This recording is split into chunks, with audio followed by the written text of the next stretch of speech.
Hey there folks, welcome back to our Rising Waters podcast. I'm Alex and I'm a Community Engagement Officer specialising in flood resilience.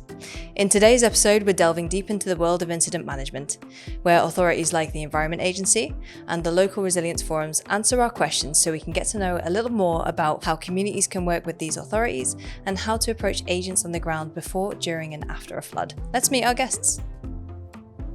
This episode is going to be slightly different and we're going to have buzzers during this episode because this episode is about something a little bit more intricate and something that might include a lot of jargon.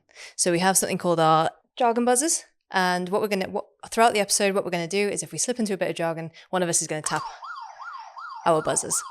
What we'll do is I'll get you to introduce yourself and then we'll go through your buzzers. So once you've introduced yourself, you can press your buzzer at the end just so we know who's who. So, August, I'll come to you. Nice. Hi. My name's August. My pronouns are they, them. I work in the incident team in the Environment Agency. So we do a lot of the planning and preparation for incidents. And I also lead the training and exercising for some of our community information officers. But we'll go into that in more detail, won't we? Stuart. Hi, I'm Stuart Marshall. I head up the Local Authority Emergency Planning Unit. So we cover 4 councils and also do something called Local Resilience Forum. So a big partnership of different emergency services and other agencies. I manage that and get people to talk to each other. Excellent. Lewis? Yeah, I'm Lewis Swallow. I'm an advisor in the Evidence and Flood Warden team. Been at the Environment Agency for 4.5 years-ish. And we'll talk about it in a bit, but I'm also a flood warden duty officer in our patch. Great. Yeah, that's brilliant. So kind of a brief insight to your background. So if I get you to press your buzzer. So August, if you press your buzzer. Stuart, if you press yours. And Lewis, if you press yours. Brilliant. So I'm going to go into a bit of a quiz just to get us all kind of loosened up and ready for pressing those buttons when we slip into the jargon.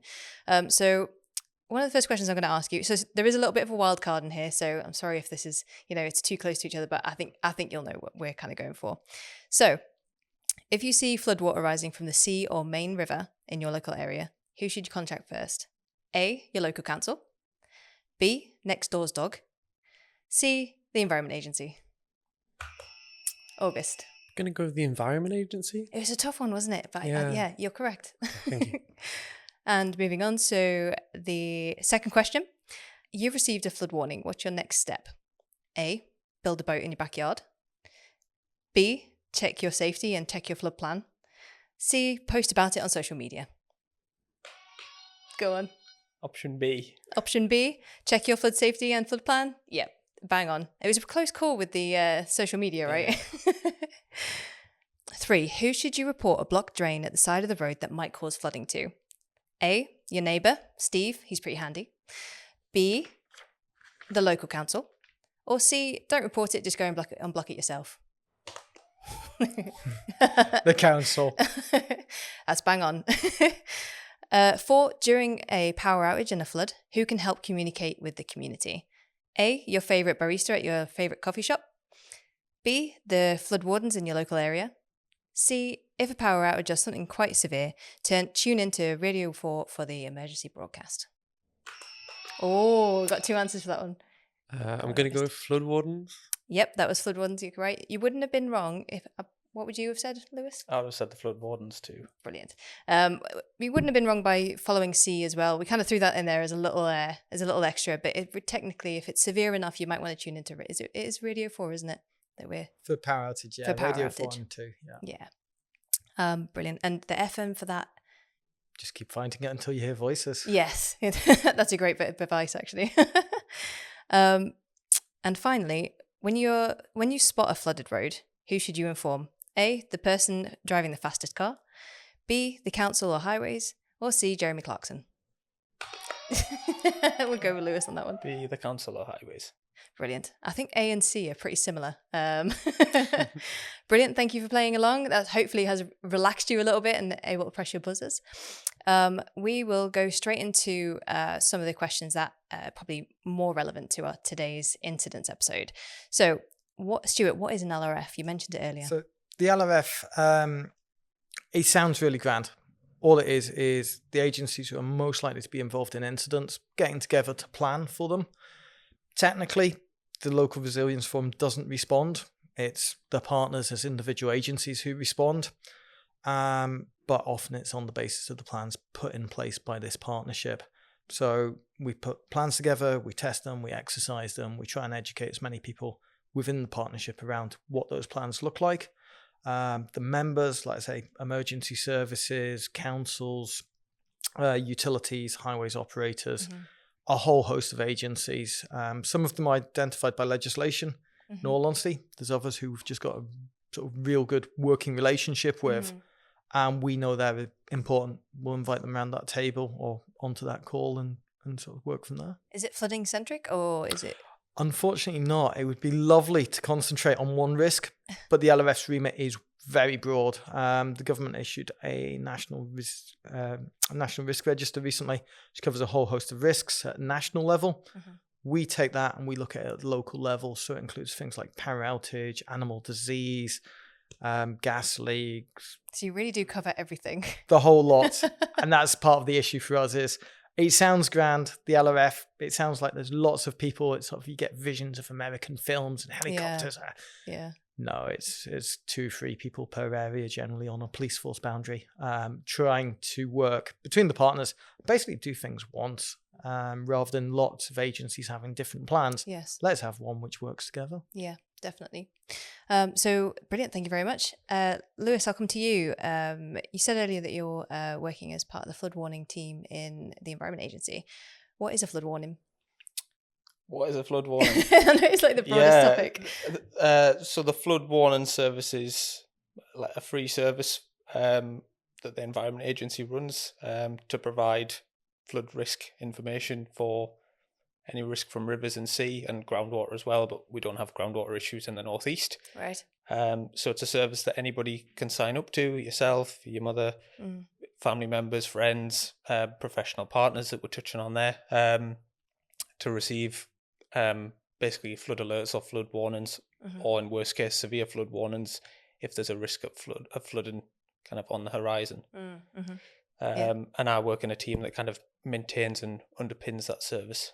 Brilliant. For the northeast. So there's levels to the flood warning service, right? So you have your so it's a 3-tier system. Kind of the first one is a flood alert, so that's low-lying land, basically when the river starts coming out of its bank. So for a flood alert, the kind of widespread, kind of catchment-based, could be hundreds or thousands of properties. So you might have an alert for the River Tyne, for example. And yeah, that's when the river's starting to come out of bank. Kind of footpaths next to the rivers could flood, farmland could flood, that type of thing.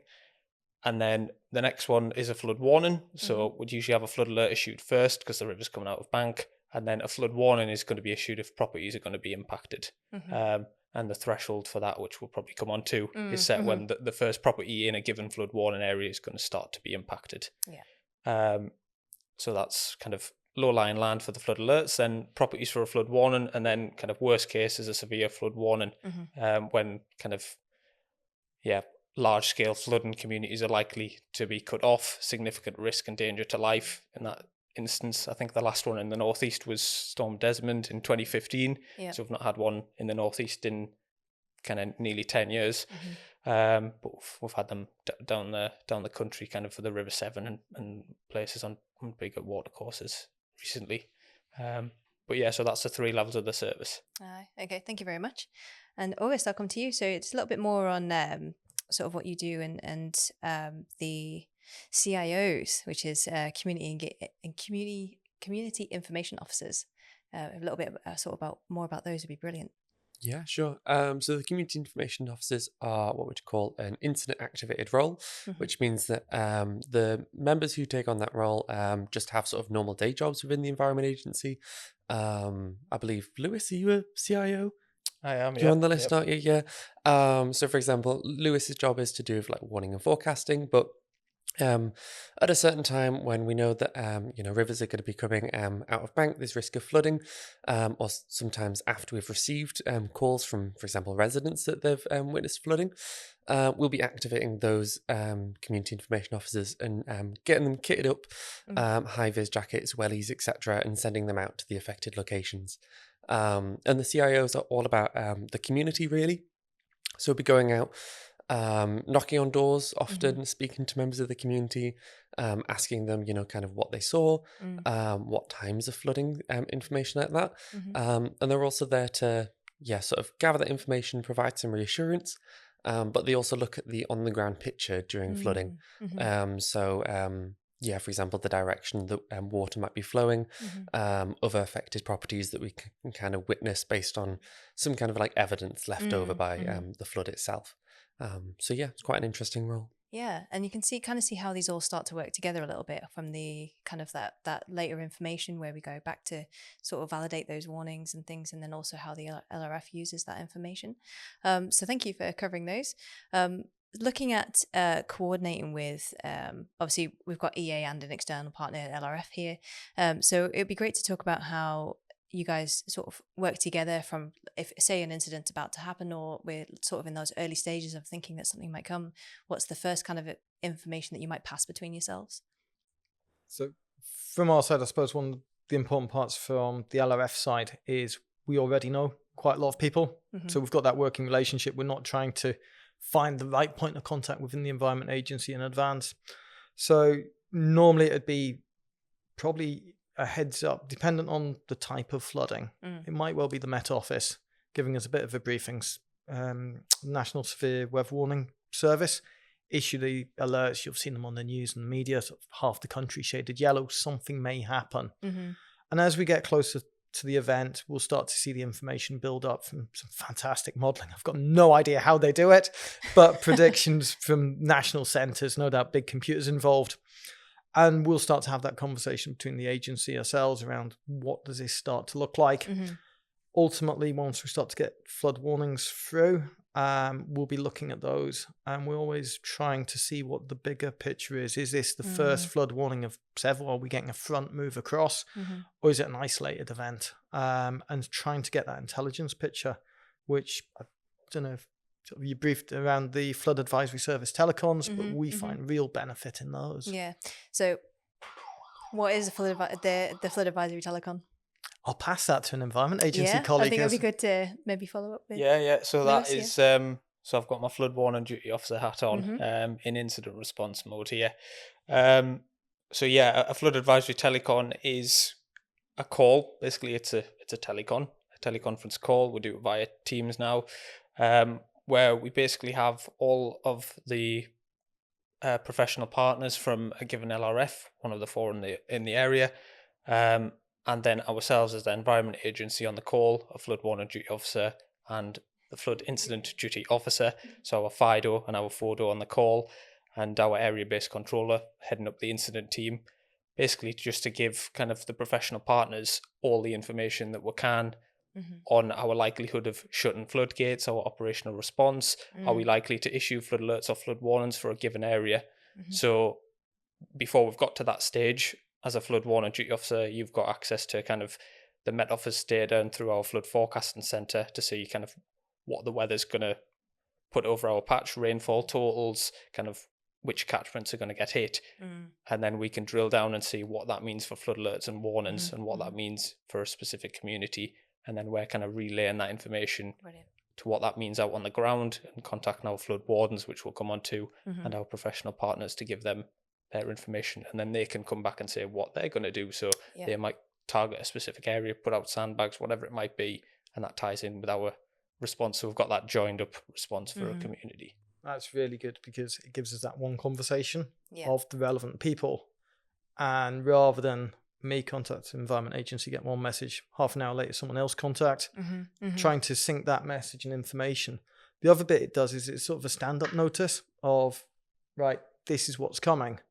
And agencies start to click on to, right, this is the time, what are we like for staffing? Always happens on a Friday afternoon, so make sure we've got some staff who are going to be available over the weekend. And it also gives us the chance, normally on the back end of the FAS Telecon, based on the information provided by partners, the general feeling, do we need to start to escalate as an LRF and flip into that response mode where we might start to get groups of people together to start to manage any incident which comes? How big is this likely to be? How are we going to monitor it and assure ourselves sort of over however many hours, days it might be for. Mm-hmm. Would you say that's one of the biggest challenges that you face is kind of understanding your resource at that time and kind of pulling together? I think, yeah, there's different types of flooding. It sounds daft, I know, but coastal river flooding, there's some really good modelling in place. You can see some of the telemetry online. You can sort of see the prediction. You can have that conversation. The one which gets us time and again is sort of intense rainfall. And we don't get the same lead in. We don't get the same predictions and modelling. We know somewhere is going to get hit. Colleagues in the Met Office spend a lot of time trying to pin down which exact location is going to get hit. Until it lands, we don't know. And so often we'll be getting reports in after the fact. The water's already starting to impact on houses. By the time we're aware of that flooding in the area, say there's still a huge amount of research going on in that area to improve it and get to the same level we are with coastal and river flooding in terms of predictions and warnings. But, it is one of the most risky, that surface water, and I know we don't really suffer with groundwater necessarily in the northeast too much, but that surface water is something that I think in 2024 we've seen the most causes of floods, I think, so far, just because it's been such a wet year. And I think that's been ongoing since September 23, maybe August 23. That challenge is only going to get bigger, but equally, I think we're in a space where people are getting better and we have better technology and we're starting to realize a little bit more, but it's still, it's still tough. Every time you come away with more questions, and you think, okay, if we can develop this, we'll have this resolved. Yeah. We develop that and find out more questions and more work to do. Yeah, and such is the nature of science, I think. And I think that's where it's key, where we're working with the communities, so they're understanding the risk and how things are responding, as well as ourselves. Because as we're touching on there, that the biggest issue for us is the unpredictability of where that rainfall's going to hit. We've had it recently, and often get it in the summer with thunderstorms, where nothing might be forecast in the morning, but by lunchtime or the afternoon, that's already a completely changed picture. And the rain can just be so heavy and so intense that in some of our rapid response catchments and smaller areas... I'm getting away with that one. So rapid response catchments. So a rapid response catchment is just a catchment that responds rapidly to rainfall. How quickly might something come up? Is it, for example, a river, for example? I'm not actually sure what the official term is, but responds under 2 hours, under 3 hours, that kind of that lead in time. So, for example, we've got a community in Northumberland. Again, at the end of May, there kind of the burn there kind of rose nearly a metre inside of an hour. So by the time a duty officer's kind of got that early heads up and kind of logged on to see what's the river level, is it rising, is it falling, is it going steady, properties might be already flooding within kind of an hour, within half an hour. So really difficult to kind of, and because it's such a small rapid response catchment, it only takes a cloud bursting over the top of that catchment for a half-hour period, a 1 hour period that previously wasn't forecast to even hit that catchment. And that kind of can catch you out. So that's where it's important, what I was touching on before, that the community's got a plan in place. They have an awareness and understanding the river levels themselves, so they can kind of have something in place. Yeah, and we think about sort of Newcastle 2012 as one of the bigger ones, where you could see that cloudburst had people just talk about this cloud that they literally saw from a distance moving over the top of Newcastle, just dumping all of the rain. And I think it was like a month's worth of rain that had fallen in an hour.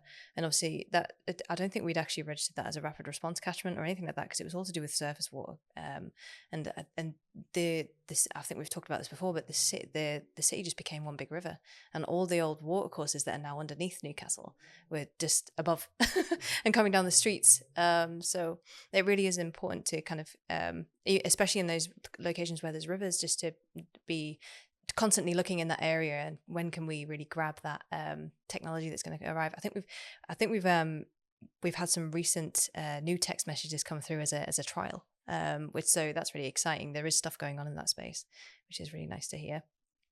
So you touched on the sort of the community aspect of that information and how important it is, and I think, August, that's something that really proves how important the CIOs are in delivering that information, how it can change the way we think about how an area floods. Yeah, totally. So a lot of I think how residents can be prepared for flooding. There's a lot to do with our flood advisory services, we say, and receiving those alerts, which might be via text and phone call and things like that. But I think going forward, because often, for example, if you're a homeowner or you live in an area which is prone to flooding, it's within one of our alert or warning areas. If you flood once, you're more likely to flood again, especially with, worsening storms and climate change and things like that, as much as, we are trying to mitigate these in our sort of schemes and projects that we work on. So when the community information officers go out, we're about gathering that information first time round, but also advising people on how they can be sort of more prepared next time, at least in that sort of first point of communication, just so that, I guess a lot of it is down to alleviating some fears to do with it as well. So kind of talking to the community and getting them to kind of feel not so vulnerable next time, maybe, and kind of addressing those fears. I think what would be quite good to touch on would be sort of who the CIOs are, and they're not necessarily experts at this. And we all something the Environment Agency does is they have day jobs and they have incident roles, and those incident roles don't always fit into the day job. So I think CIOs are I think what the agency loves about the CIOs is that they can get to go out and kind of speak to the community for once. And I think that's something that we really enjoy. And I wondered if you might expand on that a little bit. Yeah, totally. It's definitely something that I enjoy and sort of find really interesting about the role. Because myself, I'm sort of quite focused on the office. The team that I work in is really focused on that planning and preparation. So we're sort of running through all these scenarios of flooding and all sorts of other types of incidents that might occur. But as a team, we don't often see it, happening. And I think it's similar for a lot of people who work at the Environment Agency. So it's a great opportunity for those staff to really make a difference on the ground. And I think talking to the community is one of those really, rewarding sort of pieces of work that you can be doing. Because at the end of the day, we are all, a lot of us live in the same kind of areas. We're supporting our, localized community and, preparing for and responding to flooding. And so, you mentioned about like specialist skills. I guess having that human connection and that human interaction, being able to sympathize and empathize with people. Because flooding itself can be a really, really traumatic experience, I mean, depending on the severity and the situation that for example, the resident is in. CIOs go out in those first couple of hours once the floodwaters recede, or at least we always try to. Just being that kind of friendly face who are there to support them and give them a lot of the information that they need can be really crucial. And I think there's some hesitation sometimes from communities to speak to people on the ground because they see the sort of EA or fire services or anyone that's had to respond at that, and it can be difficult to want to go over and kind of get involved and give your piece over, and I think there's some hesitation there, just because you don't want to. I think if I was a community member and I was looking at it, I would be like, I don't want to bother them while they're doing something clearly important. And I think that's something that is great with our CIOs is that we can turn around and say, this is us, and this, and, we want you to come and speak to us. So I would say to any community members, if you can, definitely go and speak to anyone with Environment Agency on the back, or with anything else that looks like a community member. If they're talking, feel free to go give your message. I think there was a really great. Great nugget of information that we had from Swift Water Rescue, and they had said that during an incident, generally people with white helmets are the ones that are receiving information. So if you look out for those during an incident, that should be who you go to. So I wonder if we could have something like that. Big flag. I think the bit from my side is that connection to the community and feed into agencies really important. We don't have many staff doing that command control function, particularly out of hours. We tend to go into a headquarters somewhere, be it police, fire, normally a windowless room of some form. We don't know what time of day it is, whether there's daylight, whatever else. We're staring at maps, computers, we're on phones, telecoms. And to get the information from the community around, these are our concerns, it adds that community dimension, which can be easily lost. We're trying to deal with getting crews out, we're trying to get the next shift lined up, we're trying to evacuate numbers. To get that human sort of community level intelligence in can change the response quite significantly. Yeah. So real value in that. And then the other bit is you mentioned about the investigation afterwards, knowing where did the flood start, what direction did the water go. We can then start to work with Environment Agency, local authority and others to go, right, we are very sorry this has happened. What can we do for next time? Is there anything that we can start to do to build the business case to get some works done or similar? And I think there can be a little bit of worry sometimes with people who have not necessarily worked in the public sector. They're worried about talking to the communities and sort of it's a very fragile space, especially when we're talking about trauma from flooding, and it can be quite a scary thing to go out to speak to a community knowing that they're going to be quite angry. But what from my experience has been is that yes, they are angry that something has happened or something, they're upset, but they are really pleased that you've gone out to speak to them and we've gone out to have that conversation and make them feel heard, but also letting them know what they can do and also how we're going to use the information they've given to us. And I think that's really sort of helped with that, because there's nothing worse than kind of being left out there on your own. And I think as long as we've got those avenues where we can tell the community, feed into us, tell us everything, ring us, speak to our officers on the ground and stuff, then I think that was something that can really help with those moments. I think it also sort of goes back into the LRF longer term planning around, there's been a bit of a culture change from here's the emergency services, the professionals, they're going to they do some elements really, really well. I would definitely, if the house is on fire, it's the fire brigade I want to see. They're the ones going in. I definitely don't want my neighbour going in. Thank you very much. Yeah. There are other elements which the community can do so much more on. We saw it during COVID, checking on the neighbour, just those basic things, which then mean, there's less likely to be those calls to the services. People's needs are being met at a local level. It's not someone who doesn't understand the community coming in. Yeah. And sort of inflicting what we think is best. Yeah. So, and a far better, sort of richer intelligence picture. So it's really good to see from my side that opening up of resilience. It's not just about the response, big trucks with flashing lights descending and then disappearing quicker. Community is going to be there before, during, after, long after we've disappeared. Yeah, definitely. And they're still going to be living with, whenever there's that grey sky or flood warnings issued, that imminent worry. So I think we've got to start looking longer term partnerships, building that trust and relationship. Yeah, and you've had a bit of a project on that with the LRF, haven't you? We've had a huge amount, and it's still trying to find our way, to be honest. It wasn't that long ago I'd happily hide in the shadows, in the depths, quite happy that no one knew what an LRF was.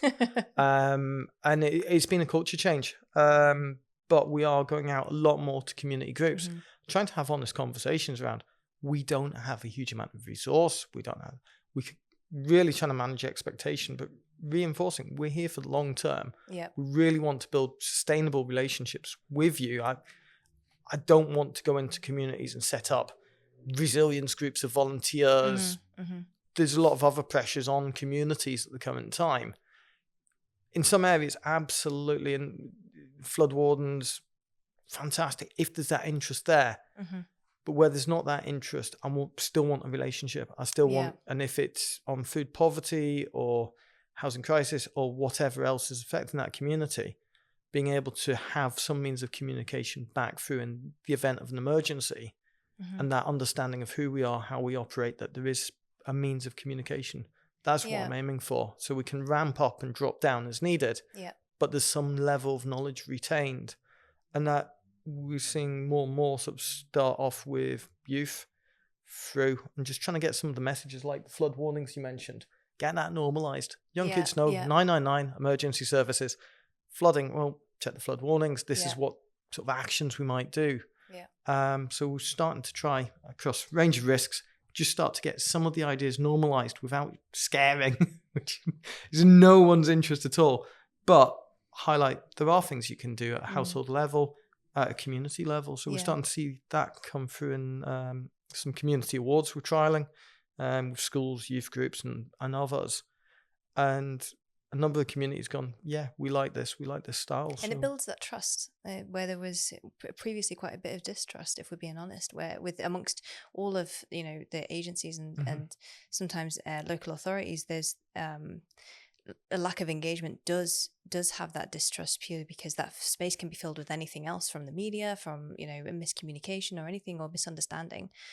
Whereas what I've noticed from the work that you've done is that in places that particularly were distrustful, where you've managed to go in and be present a lot and managed to get key stakeholders on board and things like that, there is a difference in that trust now, and it feels like people are talking more openly with you.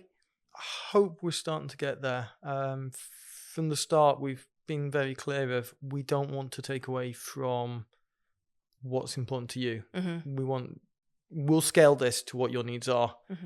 If it's general awareness, happy to do that. Leave it at that. You know about our existence. If it all goes wrong, you know how to reach out to us. If there's a real interest amongst communities, generally those who've been impacted by the likes of flooding, to do more community mapping, potentially set up what are known as community hubs. So where we're looking at likes of community centres. It's not the external agencies getting involved in there, but where the community can come together and just check on the vulnerable people or keep an eye on the back and have those numbers to call in information as it happens. We're seeing a couple of those start to come where communities have come to us saying, we want to do something. Great. Let's have a talk about what you want to do and see if we can support you in that. And also have a conversation around what we don't want you to do. I don't want you getting your feet wet. Please. Yeah. We do have people trained to do water rescue and similar. Yeah. Equally, we've got community volunteers in amongst organisations like Mountain Rescue who are swift water trained to the standard, can work really closely with the likes of fire services. What we're talking about from the community side is all those additional humanitarian needs, which can start to be collected, some of the information somewhere for us to engage with the community in one place. So we're seeing some projects on that. We'll let them run. We'll support the communities. One thing we are clear on is we're here for the long term. It really isn't one where, okay, the flavour of the month is community hubs. Yeah. We'll try and deliver as many as we can in 12 months and then we'll move on to the next sort of flash in the plan. So the intent is long term, get those relationships. Yeah, I think that's it. That is something that I've seen in a lot of the work that I've seen across the agency, the Environment Agency, and also local authorities, is that integration of having that as a constant forethought when we're doing what we do. I know, Lewis, you're in your role as flood warden duty officer. You've been really mindful of the flood wardens and sort of been really great with working with the engagement team about what that looks like and trying to reduce that anxiety that can be experienced through simply receiving the wrong message. And you've been working on sort of what those templates look like that we issue. And I wondered if you might go into that a little bit. Yeah, I'll just link it. I think we're all saying the same thing, but link it back to it's kind of a cyclical process. And the first thing I said in the podcast was it's a public service. It's for the people out on the ground. So if they're not getting the value from it, there's something not quite right there. So I think August is downplaying almost the CRO role a bit, but that's massive for, the validation. If we issue a flood warning and we issued it late, early, or bang on time, we want to know that. We want to gather that data and validate it. And if there's a problem, we can improve the service. And the community are the best ones, flood warden groups, lead flood wardens in particular. The structures there are in place that we can gather that information firsthand from them. They're the ones out on the ground. They've got the photos. They live there. They're experiencing it before we can get kind of people there. So the information's there for us. So make use of it. So you're asking me there. We've kind of embedded a few processes in our kind of duty officer manuals. So if we're considering issuing a flood warning, one of our actions is, do we have a flood warden group there? If so, contact the lead flood warden. So they're kind of first port of call and they're getting it, and they can cascade the messages through their communication trees to the people at risk and people within the community. And then we're also sending out flood warning, or maybe shutting floodgates and stuff at the same time, but getting that community out, getting that message out to the community through the warden groups is kind of key. Is there anywhere that's worked really well? Obviously, without saying certain locations, but is there an area that we've tested? A good example. I can't remember if it was for Storm Babbitt. a community in Northumberland. We had, I think it must have been Storm Baba actually, because we had a power cut, which actually meant we couldn't kind of get the messages out using our normal flood warning system. So through the flood warning system, you can receive your alerts and warnings via text, phone call to a landline, or through an email. And in this community, because the power had gone out, they couldn't obviously get emails. They didn't have phone signal either. So I think one of our flood warden duty officers had rang through a landline to the lead flood warden before that power had gone out. And because we'd got to the lead flood warden, they could then go and door knock and pass it down the communication tree, kind of just within a small community in Northumberland, and still get that flood warning out of levels are going to keep rising for the next however many hours it was. And they could kind of deploy their property level protection, putting the little flood doors on and putting sandbags where they need to be and things. And they could do that before even getting the flood warning. So that's one really, really recent example, actually. That was just the back end of 2023 in October. And I think Storm Babbitt was one of those awakenings for a lot of our services, because I think for a while we hadn't had much of an incident really until Storm Babbitt, and I think there was a lot of learning, but also really positive messages that came out of that experience, especially for us in engagement, where we'd set up a load of community plans and things like that, and they hadn't really been tested, and suddenly all of them were tested all at the same time. So that was an interesting sort of time. And I think those learnings that we can take away when we've got such great communication with the community really is valuable. So, August, I just wanted to come to you as well, just to finish off the podcast, and just look at sort of training and preparedness, because that's something that you do in your day job and your incident role as well, and just sort of what that might look like. Yeah, absolutely. So in the Environment Agency, we work by areas. So in the northeast, it's the Scottish border down to about the Tees, including Redcar and Cleveland, and that is the entire patch that we consider all of our incidents within as an incident team. And as part of that, we have a lot of sort of assets and technology, and one of those is, for example, our incident room. So when things are kicking off, could be fires, but most often flooding as well. What we'll do is those who are responding, who respond 24/7, as for example Lewis does, we might need them to come together in one room and to really pull together our organising, and often kind of escalate some of the staff that were involving as well. But how we do that, it's quite a process. It can be quite technical at times, and when incidents are happening, you've only really got one chance to do it right during that incident. Especially because in flooding, for example, as has been mentioned about flashy catchments, we might only have 2 hours notice before rivers are rising and properties are really at risk. So we really need to make sure that our preparation is ready for that. And part of that is, maintaining our physical systems. But I'd say more importantly, preparing our staff and making sure that they're ready to respond when everything's kicking off. And so as well as training, we also look at exercising. So once we have, this pool of responders who have all of these knowledge and skills, then we'll look at putting them to the test, because we could wait for a natural disaster to occur, but we much prefer to do it on a nice dry day. But we find it's a really, really good experience, and we're sort of constantly getting everyone to partake in exercises. So some of those, more recently has been looking at evidence of flooding. Going forward, we want to look at exercise which focus on community engagement. And it's really important, because you can't be put in that situation every day. So I think role-playing that is fantastic. Great. I know that there's a bit of training going off on the LRF as well. Huge amount of training across a whole host of things. I mean, we're lazy. We have one big plan and build other plans on the side. So flooding or fires or whatever else.